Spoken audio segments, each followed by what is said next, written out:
Penahanan seorang guru honorer SD Ibu Supriyani ditangguhkan pihak Jaksa Negeri Konawe Selatan, Sulawesi Tenggara. Ia ditangkap karena dituduh menganiaya muridnya yang merupakan anak anggota polisi.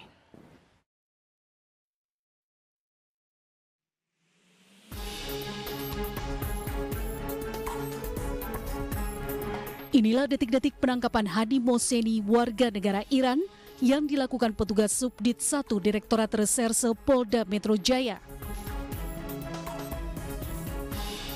Pengungkapan jaringan narkotika internasional ini bermula dari temuan. Udah. Mas. Ibu, sehat, Bu. Tangis haru Ibu Supriyadi beserta keluarga dan rekan sesama guru pecah saat keluar dari pintu tahanan Lapas Perempuan kelas 3 Kendari, Sulawesi Tenggara. Setelah menjalani penahanan selama 1 pekan, akhirnya Kejaksaan Negeri Konawe Selatan menangguhkan penahanan guru honorer Sekolah Dasar Negeri 4 Baito Idi atas permintaan kuasa hukum dan keluarga.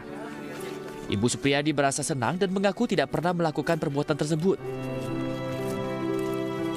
Bersyukur saya bisa pulang ke rumah. Terima kasih banyak. Mudah-mudahan teman-teman ada hikmah. Mudah-mudahan sini ada hikmah yang saya dapatkan. Tapi memang Bu, Ibu tidak mengaku dengan perbuatan itu, Bu? Tidak, Pak. Tidak. Berapa tahun Bu Ibu di situ? Mengajar? Setelah masa honor sudah 15 tahun. Masuk 16. Selama ini memang tidak ada begitu? Tidak pernah. Kuasa hukum Supriyani merasa keberatan dan menilai proses penahanan janggal.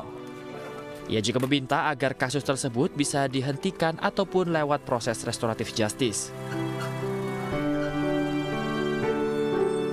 Beliau ini kan adalah sementara mengurus untuk P3K. Jadi otomatis dalam pengurusan surat-suratnya atau administrasi semua pasti akan terkendala. Ini makanya yang kami minta kalau bisa untuk dari pihak kejaksaan ataupun pengadilan kalau bisa dihentikan perkara ini dihentikan saja atau tidak kita RJ-kan saja. Kita restorasi justice. Sebelumnya Supriyadi ditahan setelah dituduh menganiaya muridnya yang merupakan anak anggota polisi berinisial D hingga mengalami luka di paha pada 24 April lalu. Saat itu korban masih duduk di kelas 1 SD dan saat ini telah kelas 2 sekolah dasar. Tim kuasa hukum dan PGRI pun berjanji akan terus mengawal hingga Ibu Supriyadi dibebaskan dan dapat kembali mengajar seperti semula.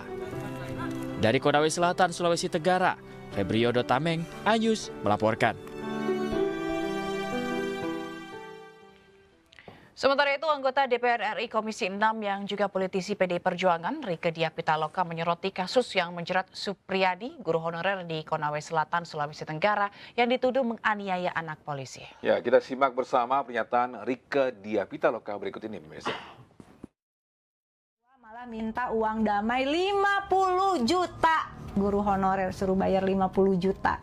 Assalamualaikum besti-besti Love Indonesia. Balik lagi di Viral for Justice, kali ini Justice for Ibu Supriyani. Aku dapat laporan pengaduan permohonan untuk pendampingan kasus terhadap Ibu Supriyani, guru SDN Baito di Konawe Selatan, Sulawesi Tenggara, yang ditahan polisi. Indikasinya hanya gara-gara menegur siswanya di sekolah. Orang tua menyatakan ada pemukulan terhadap anaknya yang sekolah di SDN Baito Konawe Selatan begitu. Dengan ada bekas luka yang menurut saya lihat fotonya juga bekas lukanya cukup parah. Tetapi pihak sekolah menyatakan hanya ditegur. Dan rasanya sih apa benar ada sampai luka kayak begini ya.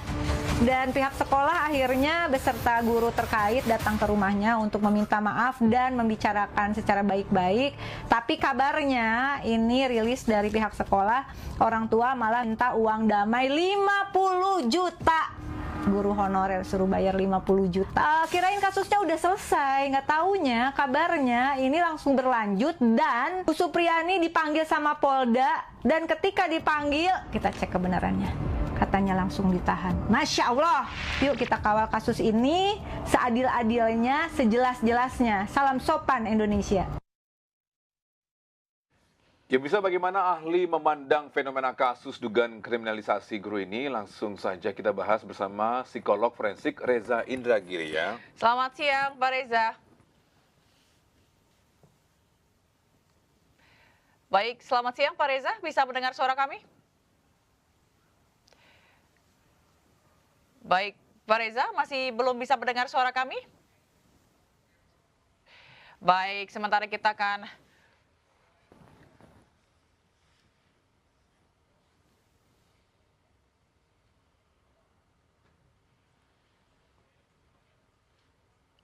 Baik, selamat siang Pak Reza, sudah bisa mendengar suara kami Pak?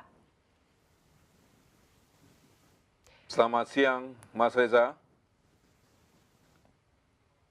Baik, ini mohon maaf sepertinya ada gangguan teknis. Kita sambil mencoba untuk memperbaiki gitu ya. Kita akan ke informasi selanjutnya dulu, di mana ini ada seorang pedagang. Ini seorang pedagang mainan maksud kami di Cengkareng, Jakarta Barat ini diusir karena diduga kerap menunjukkan foto dan video porno kepada anak-anak di bawah umur. Ya, pelaku bahkan sempat melecehkan sejumlah anak-anak. Anak-anak yang ngadu Tata, Intan, daripada RT yang datang nanti diamuk dilaporin Pak, nggak boleh Pak. Viral di media sosial saat seorang pria pedagang mainan keliling ditegur oleh sejumlah warga karena memberikan tontonan film porno kepada anak-anak kecil di kawasan Duri Kosambi, Cengkareng, Jakarta Barat. Pelaku hanya bisa terdiam ketika warga menegurnya. Sementara warga yang kesal kemudian mengusirnya agar tidak lagi berjualan di kawasan tersebut. Tidak hanya itu, menurut salah satu orang tua korban juga ada 4-5 anak yang diduga menjadi korban pelecehan oleh pedagang mainan. Anak saya kan namanya keterbatasan mental ya dia nggak ngerti, cuma saya takutnya hal-hal yang tidak diinginkan terjadi. Jadi sebelum terjadi apa-apa, saya tegur lah. Paparan pornografi pada anak bisa menimbulkan gangguan perkembangan otak dan sosialisasi anak. Dari Jakarta, Rizky Falofi, iNews melaporkan. Baik, bisa bagaimana ahli memandang fenomena kasus dugaan kriminalisasi guru ini? Langsung saja kita bahas bersama psikolog forensik Reza Indragiri ya. Selamat siang Pak Reza. Pak Reza sekarang bisa dengar suara saya ya Pak? Jernih. Oke, siap. Terima kasih Pak Reza. Mohon maaf atas gangguannya. Pak, ini kita mengajak ke kasus kriminalisasi guru, begitu informasi yang sebelumnya. Menurut Anda, benar nggak sih Pak, tepat nggak sih Pak penanganan polisi ini terhadap kasus ini dengan menahan gitu ya?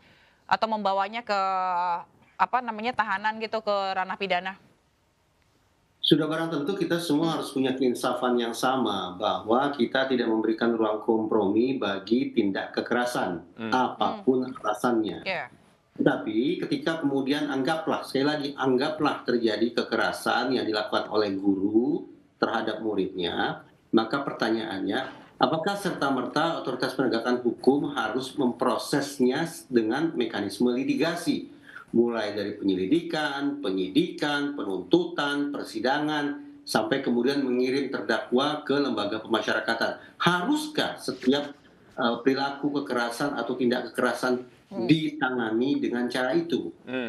Saya khawatir seperti kasus ini, ketika sekali lagi anggaplah ada seorang guru yang diduga bahkan sekarang mungkin statusnya sudah tersangka melakukan kekerasan terhadap anak didiknya, diproses lewat mekanisme litigasi, alih-alih menenangkan masyarakat, meredakan amarah, menyelesaikan permasalahan hingga ke akar-akarnya, justru menurut saya melipat gandakan beban psikis publik dan personil penegakan hukum itu sendiri. Para guru berbondong-bondong demonstrasi, orang tua juga gelisah di rumah, kepercayaan satu sama lain bisa jadi runtuh, kemudian juga muncul sinisme terhadap otoritas penegakan hukum. Ini tampaknya merupakan bukti bahwa sekali lagi penanganan kasus lewat litigasi, kendati mencapai kepastian hukum, ternyata justru berselisih jalan dengan kemanfaatan hukum. Oke, baik. Berarti menurut Pak Reza, dalam kasus ini ada unsur kriminalisasi terhadap guru tersebut, begitu ya Pak ya? Istilah yang lebih tepat adalah hiperkriminalisasi, yaitu penanganan kasus hukum secara overdosis, secara melebihi takaran, sehingga alih-alih sekali lagi menenangkan kita semua, tapi justru membuat kita gundah gulana. Ya, Pak Reza, apakah memang buktinya sudah cukup akibatkan dari pihak Polda menahan guru tersebut? Saya tidak punya berkas, jadi saya tidak tahu sesungguhnya alat bukti apa yang dimiliki oleh otoritas penegakan hukum untuk membawa ibu guru ini ke ranah litigasi, saya tidak punya. Tetapi, sekali lagi, anggaplah tersedia alat bukti untuk menersangkakan ibu guru tersebut. Tetap saja pertanyaannya adalah, apakah memang harus diselesaikan dengan cara ini? Right. Bukankah kita bisa menggunakan cara-cara restoratif justice yang mudah-mudahan bisa menyelesaikan persoalan secara lebih menyeluruh? Kepastian hukumnya terrealisasi, kemanfaatan hukumnya tercapai, dan keadilan bisa dirasakan oleh semua pihak. Oke. Dan Pak Reza, kalau kita mengamati kasus ini begitu ya, ini kan ada dua statement yang berbeda. Sementara meskipun di awal katanya si korban ini, guru ini mengakui perbuatannya hanya untuk masalahnya selesai, tapi ternyata dia tidak merasa bahwa dia melakukan itu, bahkan dia mengaku tidak melakukan itu gitu kan. Sementara di sisi lain si korban muridnya ini mengaku dipukul oleh sang guru ini, dan ada dugaan lain bahwa anak ini terluka karena sedang bermain. Nah, bagaimana kita atau polisi dalam hal ini membuat semua ini clear dengan bukti-bukti yang ada? Bagaimana caranya untuk menjadi jelas kasus ini, Pak Reza? Bagaimana saya katakan tadi, kalau memang ini ditemu mekanisme litigasi, ya bawa saja tersangka ke ranah hukum sampai dia disidang. Kalau dinyatakan oleh hakim dia vonis bersalah, maka apa boleh buat, barangkali akan menerima hukuman badan. Tetapi sekiranya, sekali lagi, sekiranya luka itu sifatnya minor, akan bisa sembuh dengan relatif cara-cara yang sederhana dan butuh waktu singkat. Tidak perlulah menurut saya digunakan cara-cara yang justru memberatkan kita semua, termasuk memberatkan otoritas penegakan hukum itu sendiri. Dengan menahan guru misalnya, saya bertanya-tanya, apakah guru ini sejahat apa dia? Sebejat apa dia? Sekejam apa dia sampai kemudian harus mengalami penahanan sedemikian rupa? Berilah kesempatan kepada dia untuk menjalankan tugas sebagai guru, menjadi pengasuh di rumah, sembari misalnya melakukan wajib lapor secara berkala. Menurut saya langkah hukum semacam itu tidak akan menjauhkan kita dari kebenaran dan mudah-mudahan tidak akan melukai hati masyarakat. Ya, dari pihak guru sendiri ini apa yang mereka harus lakukan ke depannya jika ini mungkin bisa terjadi lagi ketika ada murid yang mungkin mengklaim dia adalah seorang guru, ditambah lagi ada informasi bahwa dari pihak keluarga itu Pak meminta uang damai sebesar 50 juta rupiah, apalagi ini seorang guru honorer. Titik masalah ini kan menurut saya berawal dari katanya ada peristiwa seorang guru yang menghukum muridnya. Nah, menurut saya kita harus buka kembali undang-undang guru dan dosen. Di dalam undang-undang itu tercantum pasal bahwa guru boleh memberikan hukuman. Harus kita pahami sebagai hukuman yang sifatnya edukatif dengan tujuan yang konstruktif. Dengan demikian, semua orang tua sepatutnya tidak gampang naik pitam, tidak gampang naik darah ketika menerima informasi bahwa anak mereka mendapat hukuman dari guru. Karena sekali lagi itu terbenarkan oleh undang-undang. Nah, kalau kemudian kita bicara tentang katanya ada permintaan ganti rugi sebesar 50 juta rupiah, menurut saya perlu dicek kembali bagaimana proses munculnya angka tersebut. Bagaimana hitung-hitungannya? Apakah itu masuk akal atau apakah itu patut diduga sebagai cara untuk mengeksploitasi kasus dengan melakukan tekanan kepada pihak yang dianggap sudah melakukan pidana untuk meraih keuntungan pribadi atas nama korban. Kalau begitu sudah menjadi modusnya, maka menurut saya itu bukan lagi restoratif justice, bukan pendekatan kekeluargaan, tetapi sekali lagi memanfaatkan atau tepat yang menyalahgunakan kasus untuk mendapatkan keuntungan pribadi yang tidak semestinya diperoleh dengan cara mengintimidasi atau menekan tersangka dengan cara-cara yang tidak menyenangkan. Baik. Itu dia tadi ya, berarti memang harus penjelasannya tidak harus dengan seperti itu gitu. Semoga tidak ada lagi kasus-kasus serupa terjadi ke depan. Terima kasih Pak Reza Indragiri telah bergabung bersama kami di Adu Studio hari ini. Salam sehat selalu Pak. Terima kasih, sampai jumpa. Terima kasih.